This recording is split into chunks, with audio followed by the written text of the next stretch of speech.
we talk about the mindset of the people in Nigeria, the mindset of you and I, because it is from the mind that our decisions come out. You see, the mindset or the mind is responsible for the decisions we make, and the decisions we make are responsible for the results we see.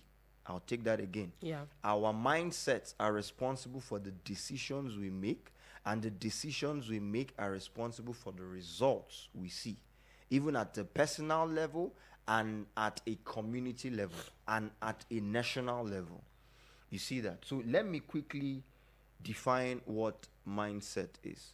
I wrote here, mindset refers to the established set of attitudes, beliefs, and ways of thinking that shapes how individuals perceive, interpret, and react to the world around them.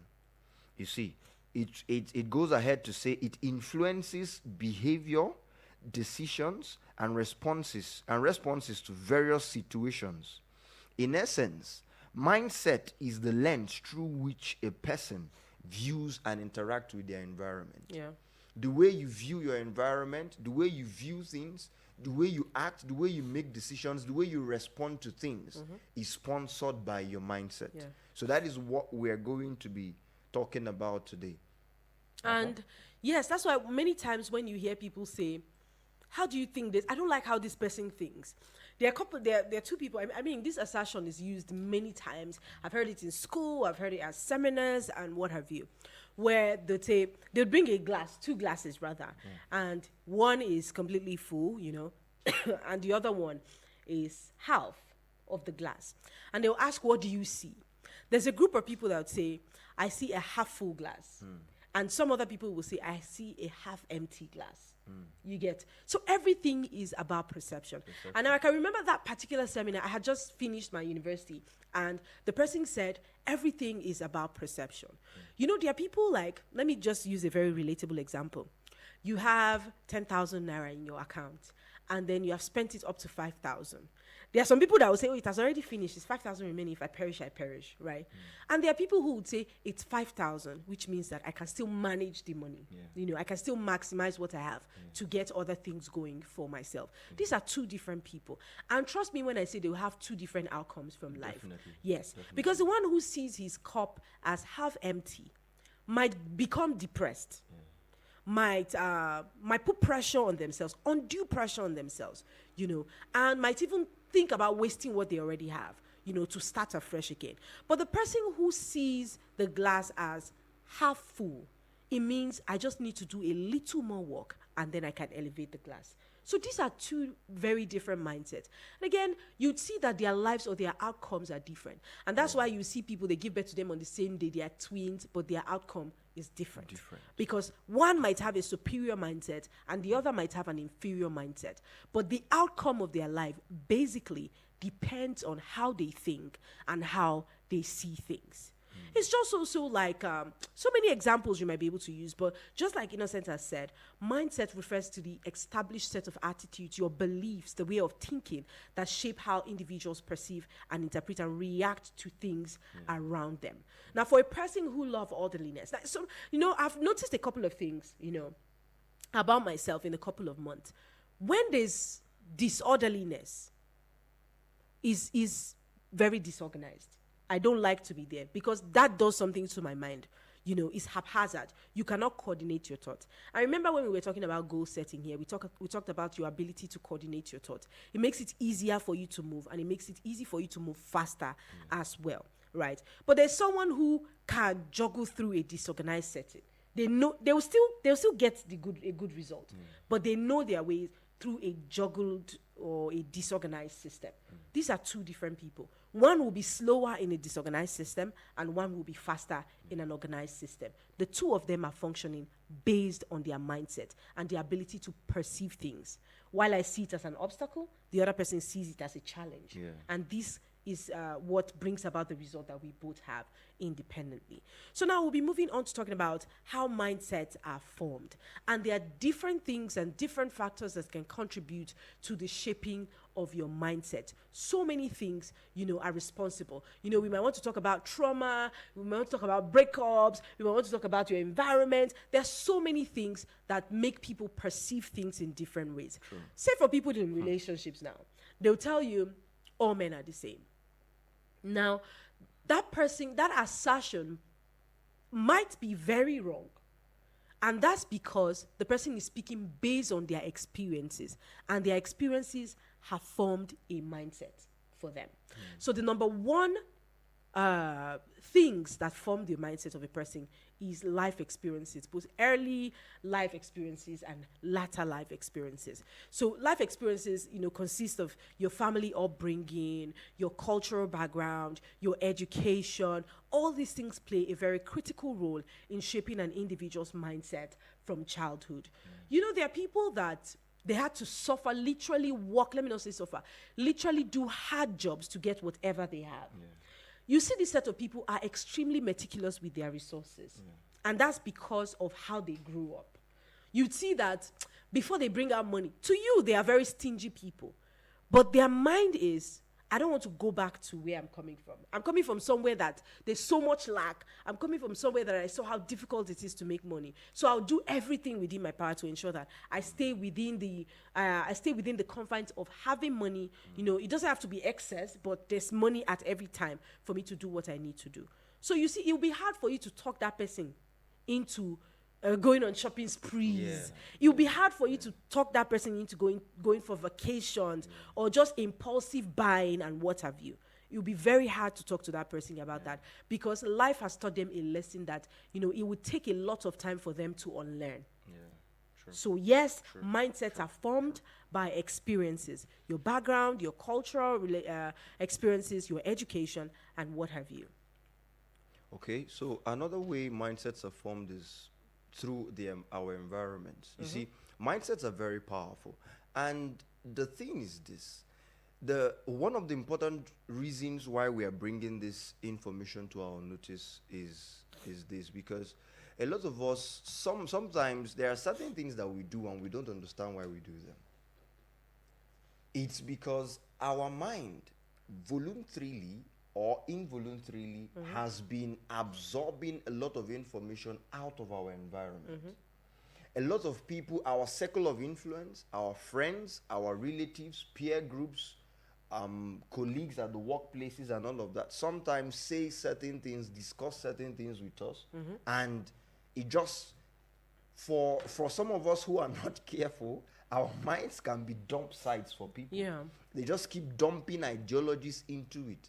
And those ideologies gradually, if we are not careful, become beliefs. Yeah. And we start acting it out. Yeah. For example, let me give an example. Now, please don't get confused. We're trying to throw more light on the power of mindsets, because these mindsets are important if truly we are going to live by these 7 core values. Okay, so please pay attention. Now, our environments, let me give you an example. A married man with his wife at home, maybe having some little challenges with his wife, maybe little arguments that can be sorted out with communication. Now this friend goes back to work, discuss with his supposed friend at work, his colleague, and then his friend advises him and tells him, in my house, so my wife can't talk to me like that. If she talks to me like that, I'll beat her mercilessly. And then this poor innocent man, after listening to the friend, now starts thinking about it. This man has never thought about touching his wife, harming his wife at all. But now he has gone to work, and someone who he considers to be a friend now ships an idea into his mind. And probably because he's not aware of this thing we're talking about today, the power of mindsets and how mindsets can be formed, he just swallows the advice hook, line, and sinker, and then he goes home. And the argument begins again. and in a bid to act out what he has heard from his friend, because it has now been transported into his mind and he has thought on it. Now it has become a belief that he can get his wife to respect him by hitting his wife. So therefore, he sees his hand goes up and he's hitting his wife. The hand is completely innocent. So the hand is innocent. The hand is completely innocent. So the hand is you? You will respect yourself. The hand is completely innocent. The hand has no mind of its own. But the mind is a victim of the hand, is a victim of the mind. The mind, yeah. You see that? So that thought was conceived in the mind. So we have to be careful about our environment, truly speaking, because our environments are a very powerful way of forming our minds. The people who we allow to suggest things to us, the people who we allow to give us information, we should be very careful to edit the kind of friends we have. Yeah. The people who we call our circle of influence. Yeah. You see that? Because they can either make or destroy us. Yeah. The kind of things, information they ship into our minds is very important, because in time or in turn, those information begin to transform our mind into that thing, into their own mindset too. Because when a person, the mind is just like a farm, yeah? The mind is just like a farmland. Whatever you plant into it is what grows. The mind is just like a farm. Whatever you plant into it grows. When a person ships in bad ideologies into the mind, let's say you are trying to be a person of integrity, and a person tells you, what is the need of that? Let us take the shorter cut. Forget being a person of integrity. Let us take the shorter cut. Now, if you are not careful, if you do not understand that these things are ways of forming your mind, forming mindsets, you would be careless about it, and then you will allow that thought germinate. Sorry. And if you give it time, it will become a belief. It will become a belief system, and you would see yourself. Sorry. Okay. And you see yourself. I'm so sorry. You will see yourself acting in a way that is not a way of integrity.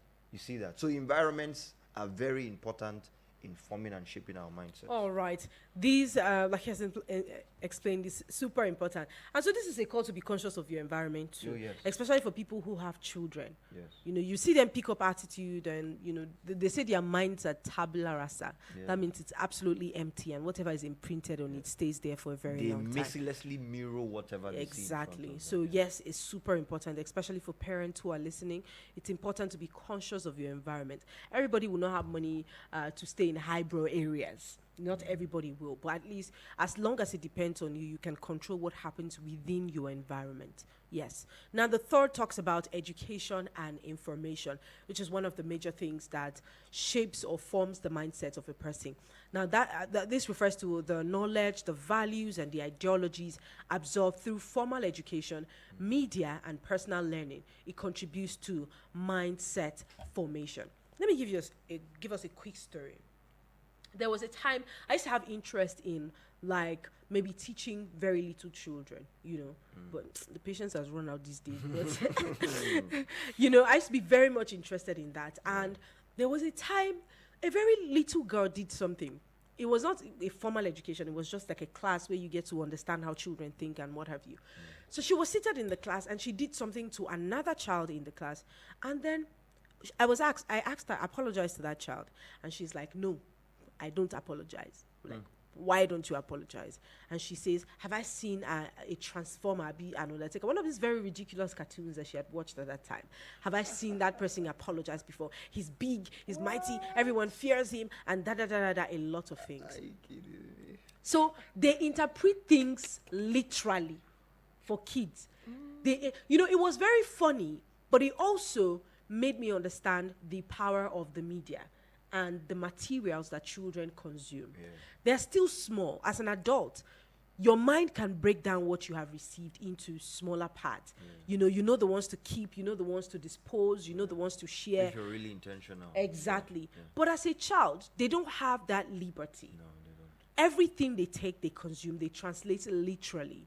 So some of those cartoons, right? They're good, they're funny, they're interesting, but I think it should be censored because the materials or the information that they pick from there, you might not have control over it. There was a time when a particular cartoon was flying everywhere and they said he had both gay content, he had adult content on the cartoon.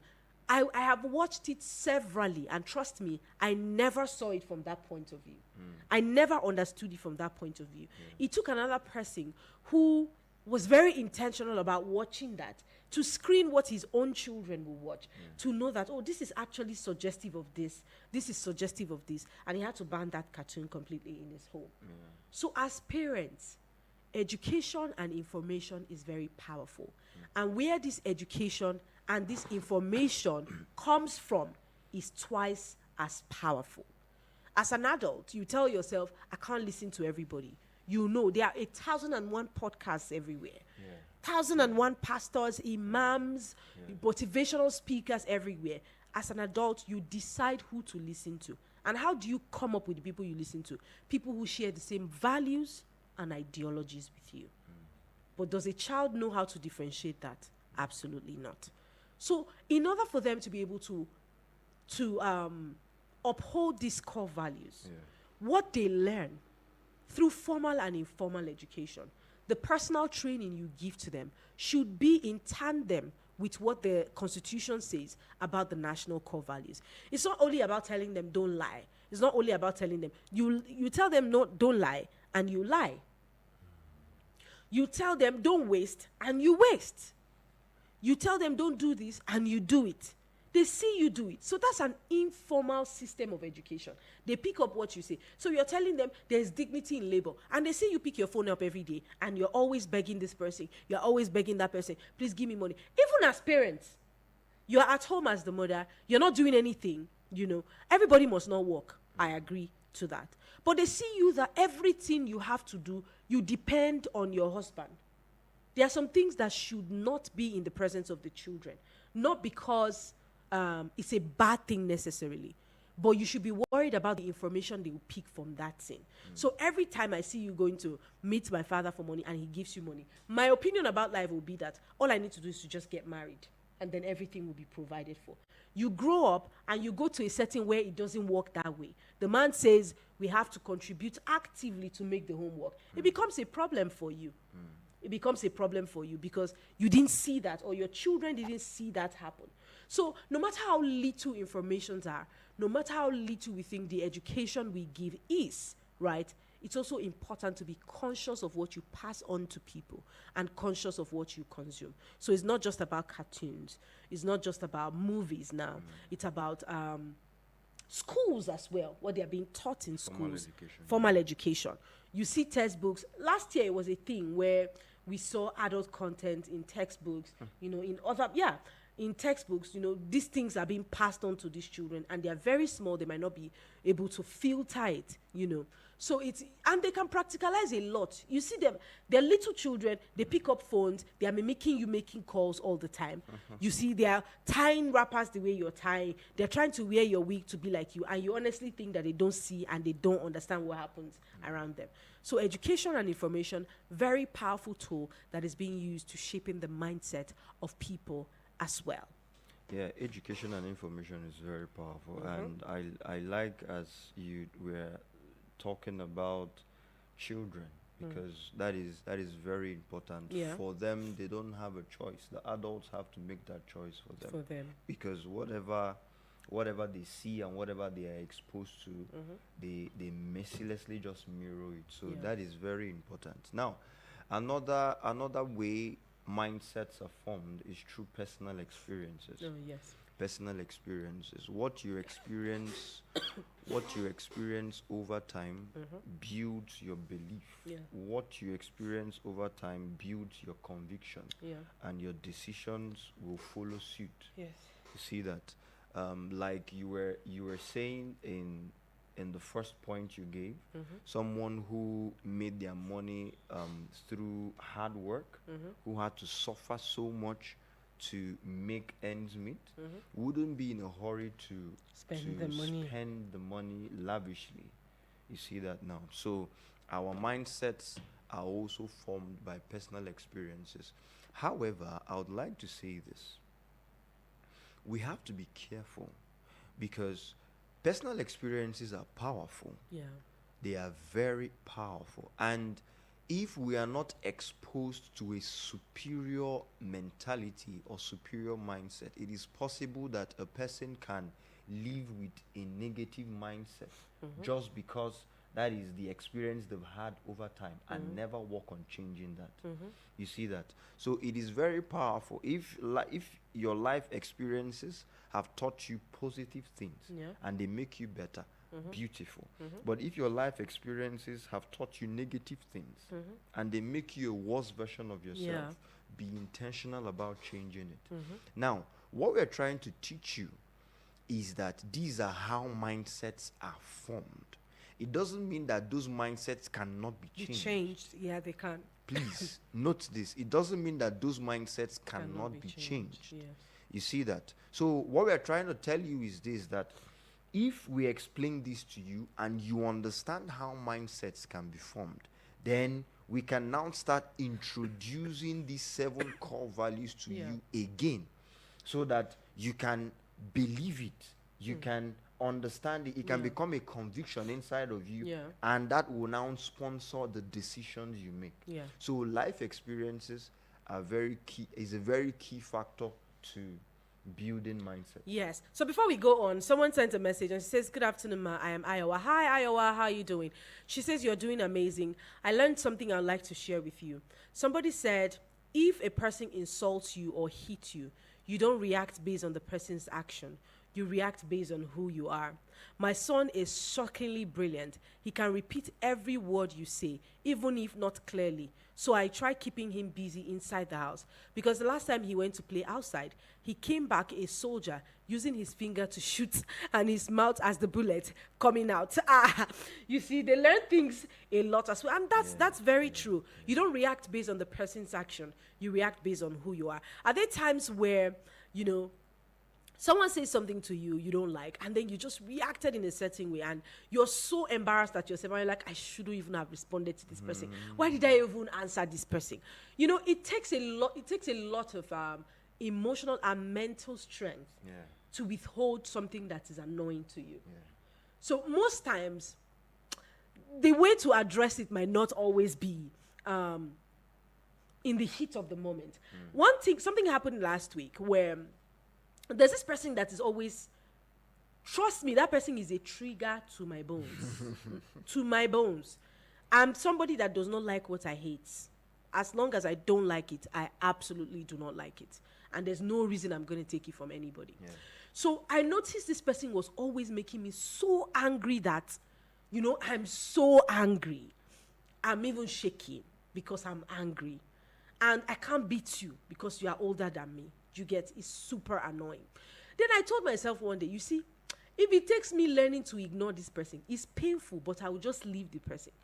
And the person came, did that same thing once, did it twice, and I ignored the person. The person walked up to me and said, "Why are you nice to me?" I'm like, "Oh, so it actually did work." It actually did work. So anytime I notice that that person is being annoying in a way that will make me react, I just walk away from there. If I can address it later, I will. But many times when I walk away, I've forgotten about it and I don't even really care about it again. So it just dies down like that. But the harm in doing that is there's going to be a pile-up of offenses. And a time where the moment presents itself, you have an outburst and it'll be much more than what happened in that moment. So yes, it's super important, it's super important to... What do I get to say again? Yeah, it's super important to be able to control yourself when you're angry. And in doing that, the people around you also see what you're doing. Like she said about her child, and she said, how you react is about you. Understand? So there's no need for me to even get mad at the person. But once, but that's pretty much it. So the final thing, or the final way a person's mindset is developed is through models and influencers. Sadly, I will be talking to parents today, particularly mothers, because they are nurturers, right? That's what the society calls them.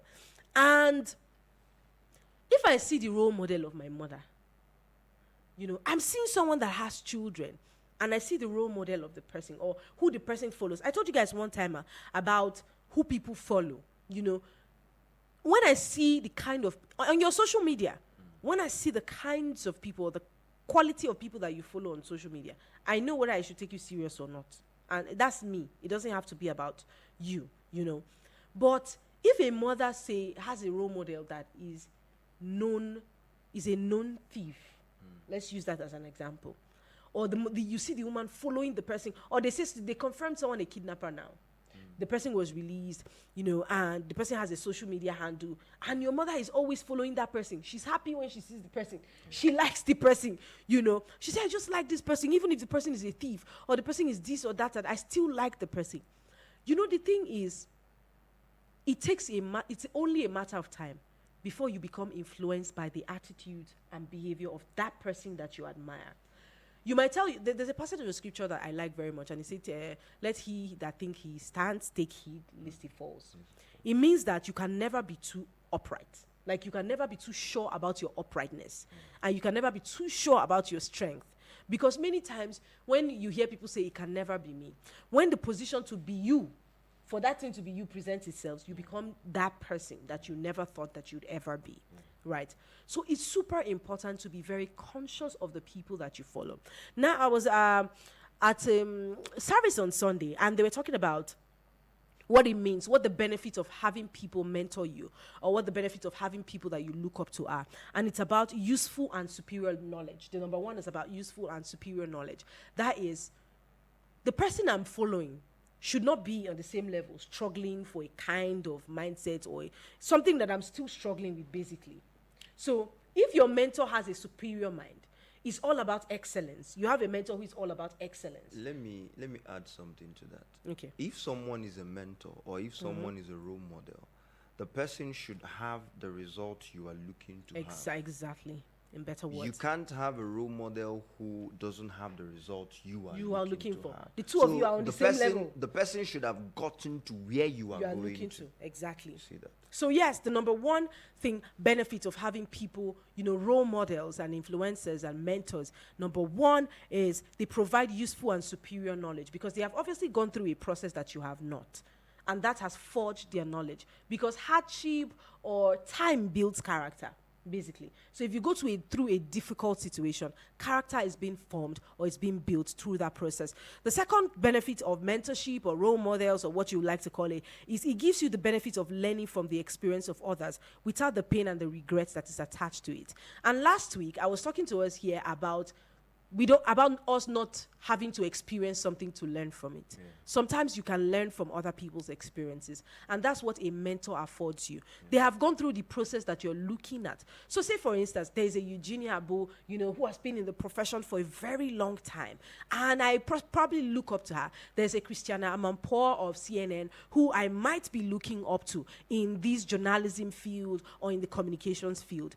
Now, I'm looking up to those people because they have the results that I'm looking at having eventually. Exactly. So there are some mistakes I might not need to make if I affiliate myself with them, because they've already made those mistakes. Yeah. So my mindset is formed based on their experiences as well. The experience of my role models. They know better. They now have superior mindset. Yeah. So whatever I think will be based on what they've been able to teach me through their life's experiences as well. So the thought is just, it provides a leverage of endorsement, and then it provides the privilege of impartation, which might not be very much beneficial to you here on radio. But anyways, these are the ways that mindsets are being formed, and let's just run through it again for the purpose of everyone, benefit of everyone listening. Number one, mindsets are formed through early life experiences. That's your family upbringing, cultural background, and education. And then through your environment, this is your social environment, your peer groups, communities, and workspaces. Now, mindsets are being formed through education and information. That is the knowledge, the values, and ideologies absorbed through formal and informal education. Then your personal experiences. This is your success, your failure, your scars, your challenges. You would approach life basically, and your mindset is being formed basically through these experiences. And the final way mindsets are being formed is through role models and influencers. These days, we adopt a lot of role models and influencers on the internet space. We want to be like them. We compare ourselves to them a lot, but make sure they are people who are living the lives that you admire, the attitudes and behavior of those that you admire, better in their personal life or their career lives or how they live in the society. This is also super important to you. And I hope someone has been able to pick a thing or two from the conversation on how mindset is being built. So just in case maybe someone didn't get all of this, let me summarize everything. Okay. Now, mindset is whatever you spend a lot of time with, you become. Exactly. Whatever you spend a lot of time with, you become. If you spend a lot of time with people who you call influencers or role models, you start thinking like them. Yeah. And when you start thinking like them, you become what you think about. Exactly. You see that now. As a man thinketh in his heart, so is he. is. You see. So mindsets are formed by whatever you spend a lot of time with. When you spend so much time with that, you start thinking like that. You start thinking on that thing. And when you start thinking on that thing, that thing begins to sponsor the decision that you make. And the decision that you make would look like what you were thinking like. You see. All right. So that is just simply what All right. Thank you so much for joining us, Mr. Innocent Obasi. And thank you to everyone who listened to it. I hope that you go on and implement these things in your life so that, we can have good results or better results. The next hour, we're talking Eagles Oldies, and this is where you get to pick the songs that you love to listen to today. Keep it locked in. It's Martha of the Midday Extra Show, and I definitely will be right back. Get the desired clients for your business and service and get your phones buzzing. From the 1st of September to the 31st of December, you can advertise and reach a large audience with the Eagles FM Ember Months package. Advertise on any of our platforms and get a whopping 30% discount. That's right, 30% discount. For more information, please